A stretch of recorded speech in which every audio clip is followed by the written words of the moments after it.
Mengenal kasus COVID-19 di Sulawesi Selatan.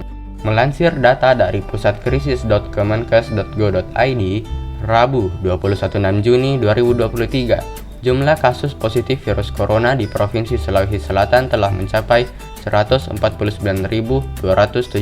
orang, sedangkan yang sembuh dari COVID-19 sebanyak 146.662 orang, serta 2.587 orang dinyatakan meninggal. Jika kita bandingkan dengan tahun lalu di tanggal yang sama, Selasa 21 Juni 2022, jumlah kasus positif virus corona di Provinsi Sulawesi Selatan mencapai 143.564 orang, sedangkan yang sembuh dari COVID-19 sebanyak 141.069 orang, dan 2.475 orang yang dinyatakan meninggal.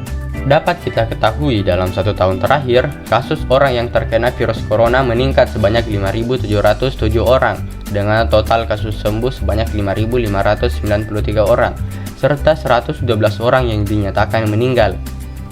COVID-19 tidak bisa kita anggap sepele dikarenakan telah banyak memakan korban jiwa dari berbagai negara.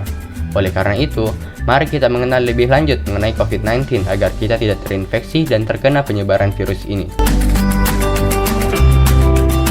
Pada awal kemunculannya, kasus ini diyakini menular dari melakukan kontak langsung dengan hewan pembawa coronavirus. Meski begitu, jumlah infeksi yang kian meluas bahkan di luar Tiongkok diyakini bahwa COVID-19 menular dari manusia ke manusia melalui cairan yang dikeluarkan oleh sistem pernafasan. Air liur yang keluar saat bicara atau bersin bisa disebut sebagai droplet. Beberapa kemungkinan yang dapat menularkan virus, pertama melalui droplet, kedua kontak fisik dengan orang yang terinfeksi, dan yang ketiga menyentuh benda yang terdapat virus. Tingkat keparahan gejala COVID-19 dapat berkisar ringan hingga berat. Orang yang lebih tua atau memiliki kondisi medis terdahulu seperti penyakit jantung, diabetes, penyakit paru-paru, mungkin beresiko lebih tinggi terkena penyakit atau gejala yang lebih serius.